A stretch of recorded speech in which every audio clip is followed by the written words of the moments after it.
Welcome back. Telugu రాష్ట్రాల్లో మహాశివరాత్రి వేడుకలు ఘనంగా జరుగుతున్నాయి. మహాశివరాత్రి నేపథ్యంలో తెలుగు రాష్ట్రాల్లోని శైవ క్షేత్రాలు శివనామ స్మరణలతో మార్మోగుతున్నాయి.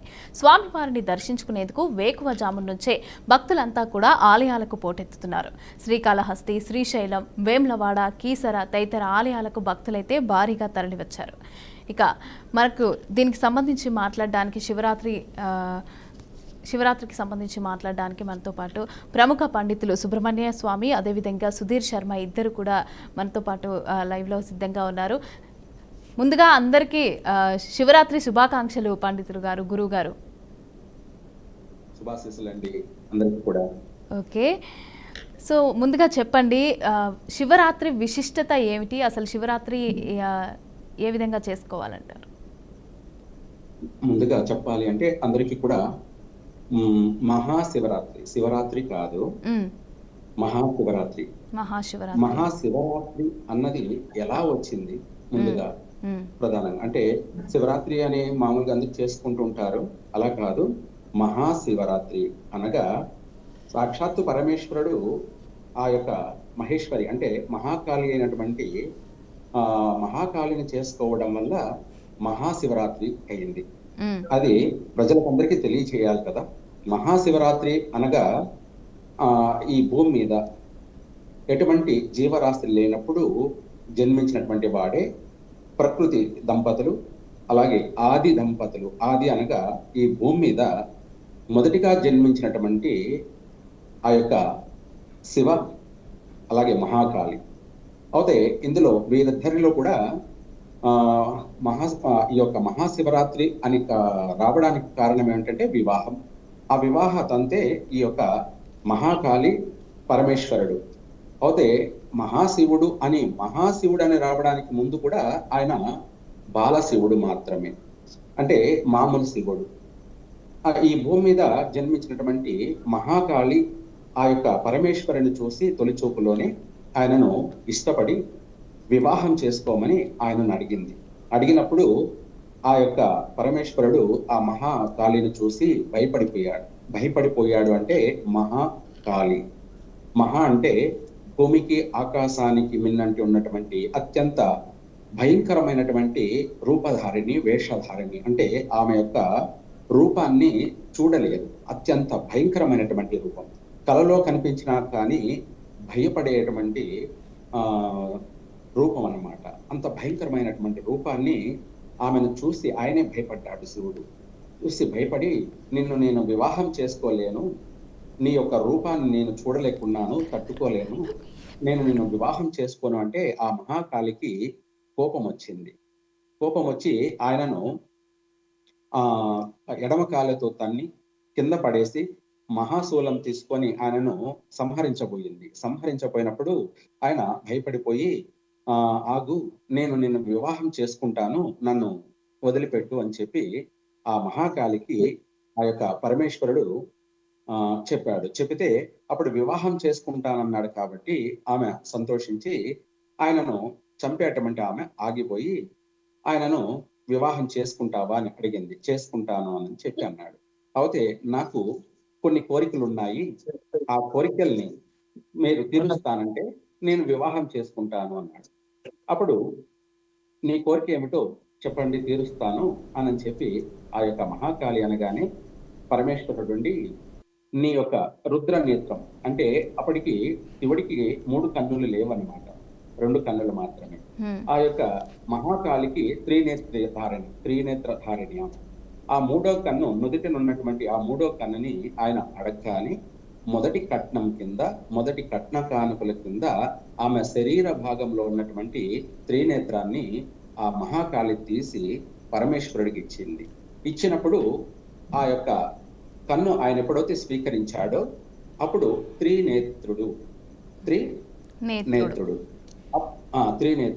అప్పుడు ఆయన ఈ మహాకాళి కాస్త ఆమె మామూలు కాళి అయిపోయింది. అలాగే మామూలు శివుడు కాస్త మహారుద్రుడు.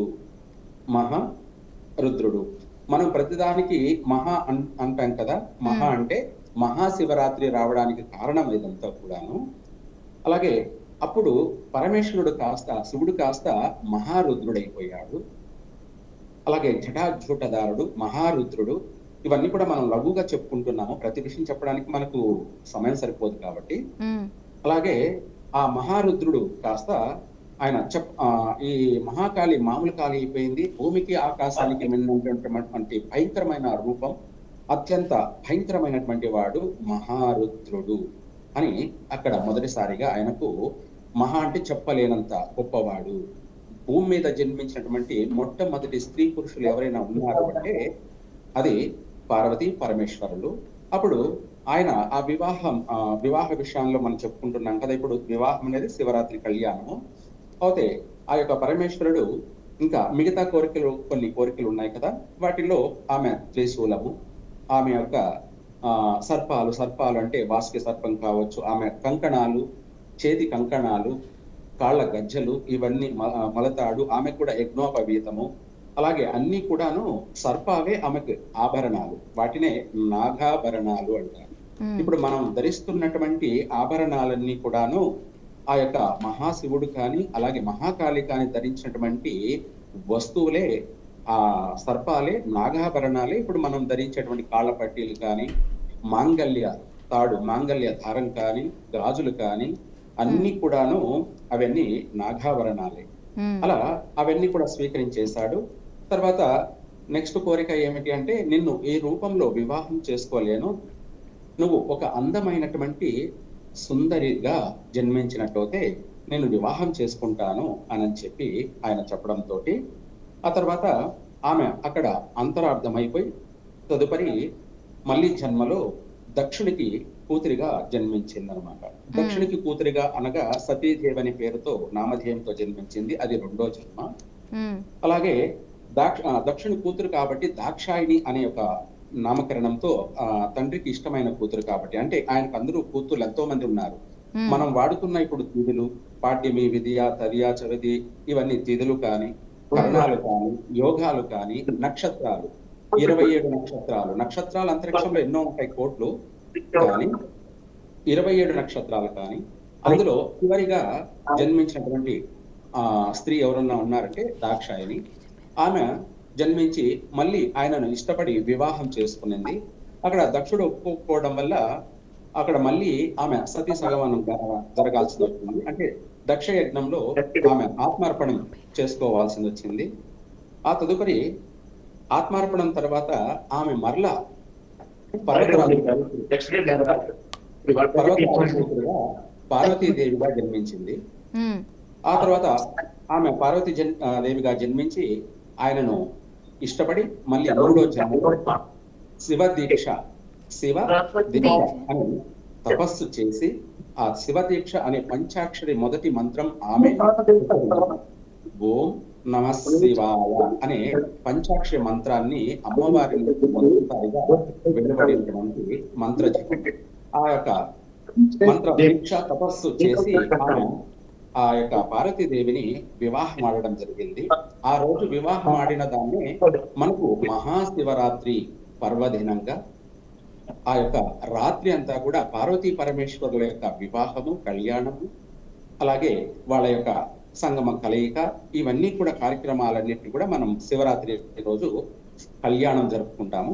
ఈ శివరాత్రి పార్వతీ పరమేశ్వరుల యొక్క కళ్యాణము, అలాగే భూమి మీద సృష్టికి వీళ్ళిద్దరే సంగమానికి ఆది దంపతులు. సృష్టి క్రమం అన్నమాట. వాళ్ళిద్దరి కలయికే ఈ భూమి మీద సృష్టి జరుగుతూ ఉంటుంది. అంటే మనుషులు కానీ, సకల జీవరాశులు కానీ, జంతు జీవరాశులు కానీ, అనేకమైనటువంటి సృష్టి క్రమం అనేది జరుగుతూ ఉంది. అలా ఆ విధంగా మహాశివరాత్రి అన్నది ప్రారంభమై మనం ప్రతి సంవత్సరం కూడా సంవత్సరానికి ఒక రోజు ఆ యొక్క పార్వతీ పరమేశ్వరుల యొక్క కళ్యాణం చేసుకుంటూ మహాశివరాత్రి రోజున జాగారం చేయడం, ఆ పార్వతీ పరమేశ్వరుల యొక్క కళ్యాణము, అలాగే వాళ్ళ యొక్క కలయిక మనకు ఆ రాత్రి అంతా కూడా జాగారం కాబట్టి శివరాత్రి రోజు అందరూ కూడా భక్తి శ్రద్ధలతో, ప్రేమతో అందరూ కూడా సంపూర్ణంగా చల్లనీళ్లతో స్నానం ఆచరించి, అలాగే ఈ చల్లనీళ్లతో స్నానం ఆచరించడం కూడా ప్రతి ఒక్కరు ఏం చెయ్యాలంటే ప్రతిరోజు ప్రతి నిత్యము ఎవరి ఇష్టం వచ్చినట్టు వాళ్ళ కార్యక్రమాలు చేసుకుంటూ ఉంటారు కాబట్టి వాళ్ళ తల స్నానం కూడా ఆవు పాలతో,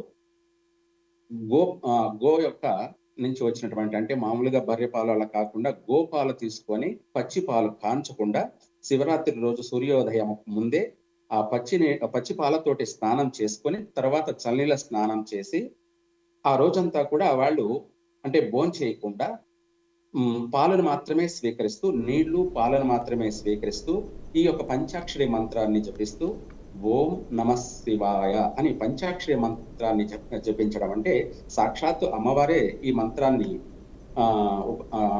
పఠించింది కాబట్టి అందుకనేసి సకల జనులంతా కూడా ఈ మంత్రాన్ని ఆ శివరాత్రి రోజు 24 గంటలంటే సూర్యోదయం నుంచి మరుసటి రోజు సూర్యోదయం వరకు కూడా పంచాక్షరి మంత్రాన్ని పఠిస్తూ అలాగే ఉదకాన్ని అనగా ముందుగా నీటిని స్వీకరించేటప్పుడు ఓం శివాయ స్వాహ, ఓం శాంతాయ స్వాహ, ఓం శంకరాయ స్వాహ అనే ఈ 3 మంత్రాలతోటి ఆ ఉదకాన్ని స్వీకరించడం వల్ల దేహమే కాకుండా గర్భం కూడా శుభ్రత అవుతుంది. మనం పఠించేటువంటి ఆ శివ పంచాక్షరి పవిత్రంగా వాయువేగమున సుబ్రహ్మణ్య స్వామి గారు పరమేశ్వరుడికి వాయులింగేశ్వరుడికి చేరుతుంది కాబట్టి ఆ యొక్క శివానుగ్రహం అనేది కలుగుతుంది. కానీ ఈ 24 గంటల సూర్యోదయం నుంచి స్వామి గారు మనతో పాటు వరకు కూడా నిద్ర పోకూడదు. సుబ్రహ్మణ్య స్వామి గారు మనతో పాటు సుధీర్ శర్మ గారు కూడా ఉన్నారు, వారితో కూడా మనం మాట్లాడదాము. సుధీర్ శర్మ గారు మీరు మాట్లాడండి. విశిష్టతకి సంబంధించి అయితే మనకు సుబ్రహ్మణ్య స్వామి గారు చెప్పారు. సో ఈ రోజు ఏ విధమైనటువంటి అభిషేకాలు చేయాలి, ఏ విధంగా చేయాలి, దానికి సంబంధించి మీరు చెప్పండి.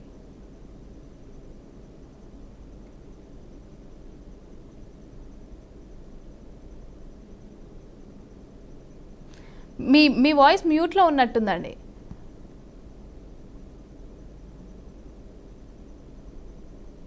సుధీర్ శర్మ గారు మీ వాయిస్ మ్యూట్లో ఉన్నట్టుందండి. అందరికీ మహాశివరాత్రి శుభాకాంక్షలు. మహాశివరాత్రి శుభాకాంక్షలు.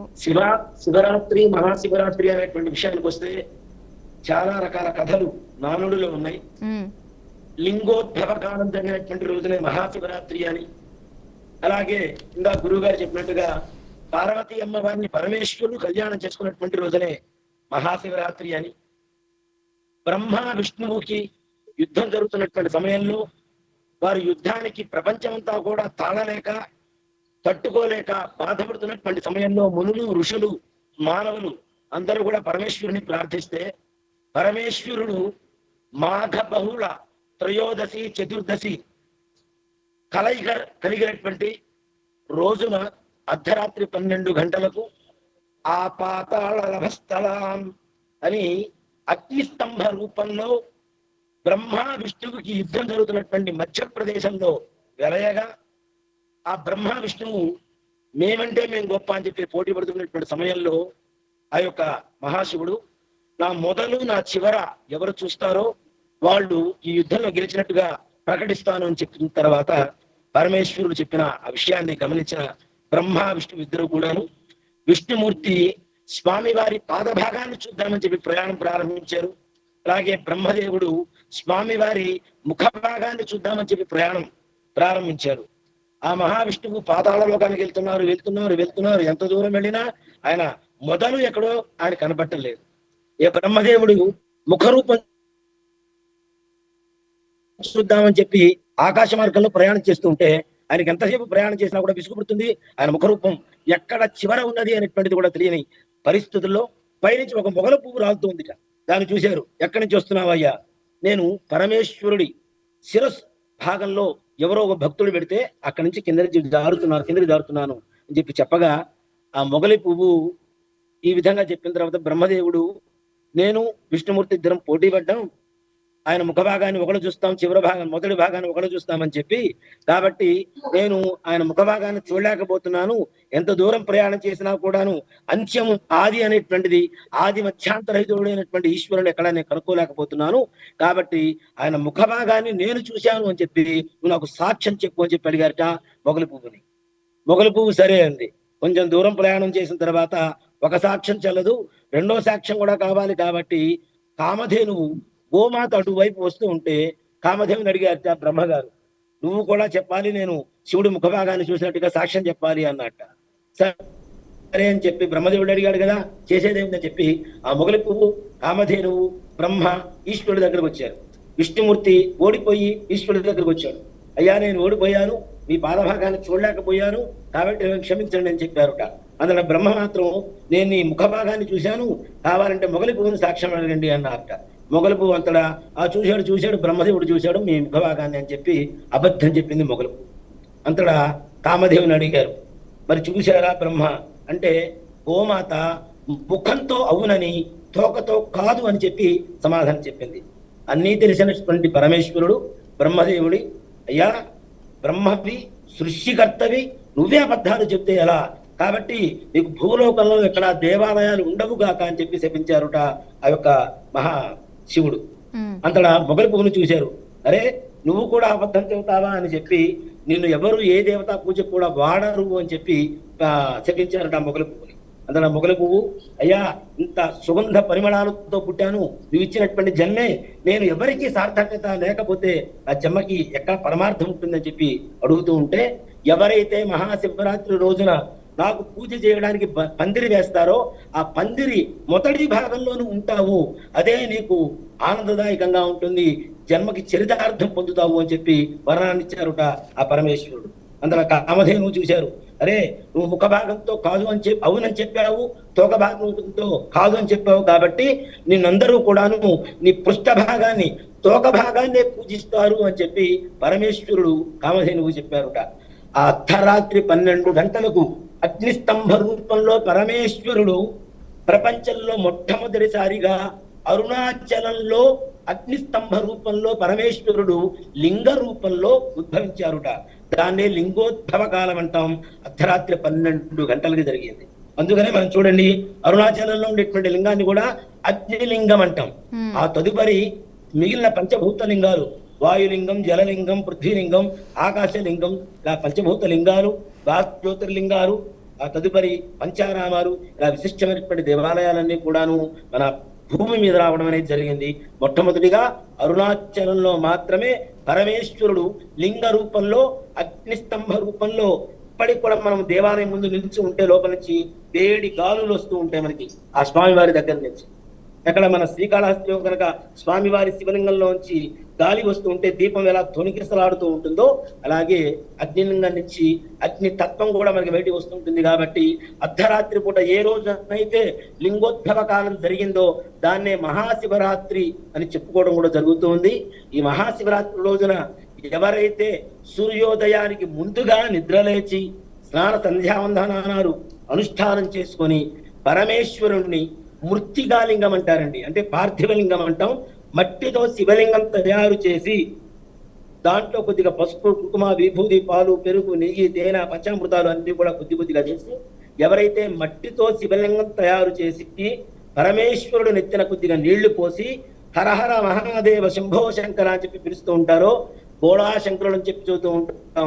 పరమేశ్వరుడికి ఏం కావాలి, నీళ్లు నెత్తిన పోసి శివ శివ హరహర అంటే చాలు ఎవరినైనా అనుగ్రహిస్తాడు, అంతటి బోళా శంకరుడు. మనం చూసుకున్నట్లయితే పరమేశ్వరుడు చరిత్రలో ఏ దేవతా చరిత్రలో కూడా లేనటువంటి ఒక విశిష్టత పరమేశ్వరుడు చరిత్రలోనే ఉంటుంది.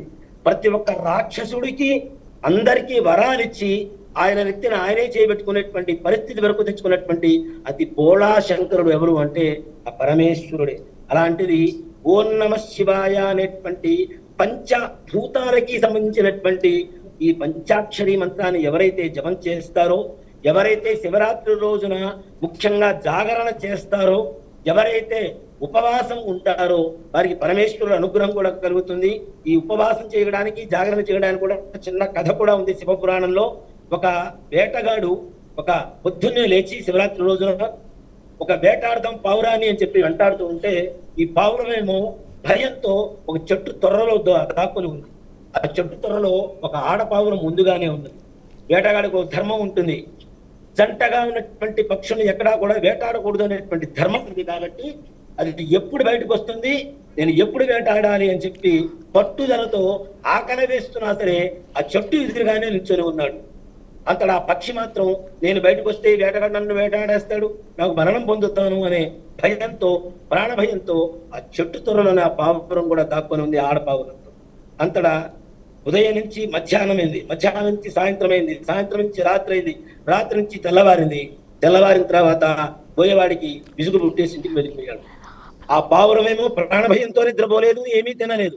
వేటగాడేమో దాన్ని వేటాడాలి అనేటువంటి ఒక లక్ష్యంతో ఏమీ తినకుండా నిద్రపోకుండా రాత్రంతా కూడా జాగారం చేశాడు.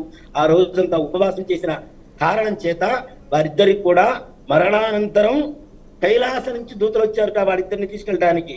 వాళ్ళ అవసరాల కోసం, ప్రాణ రక్షణ కోసం వాళ్ళు ఉపవాసం చేసి జాగరణ చేసినటువంటి చిన్న పనికే పరమేశ్వరుడు మెచ్చుకొని వాడిద్దరు కైలాసం నుంచి దూతల్ని పంపించారు. అంటే శంకరుడు గురించి, శంకరుడి అనుగ్రహం గురించి ఎన్ని మాటల్లో చెప్పినా కూడా చాలా తక్కువగానే అనిపిస్తుంది. కాబట్టి మనం ఈ యొక్క మహాశివరాత్రి రోజున 4 సమయాలు, ఉదయం, మధ్యాహ్నం, సాయంత్రం, అర్ధరాత్రి 12 గంటలకి శివాభిషేకం కానీ, శివనామస్మరణ కానీ, అలాగే శివ దర్శనం కానీ, పరమేశ్వరుడికి ఏం కావాలంటే నీళ్లు పోస్తే చాలు, ఒక మారేడు దళం ఇస్తే చాలు, త్రిదళం. థ్యాంక్ యూ అండి సుబ్రహ్మణ్య స్వామి గారు, అదేవిధంగా సుధీర్ శర్మ గారు మాతో పాటు లైవ్లో జాయిన్ అయ్యి మాకు శివరాత్రి, మహాశివరాత్రి గురించి, మహావిశిష్టత గురించి చెప్పినందుకు థ్యాంక్ యూ సో మచ్. మా ప్రజలకు తెలియజేసినందుకు థ్యాంక్ యూ అండి, లైవ్లో జాయిన్ అయినందుకు. ఇది బులెటిన్ అప్డేట్స్. చూస్తూనే ఉండండి BRK న్యూస్.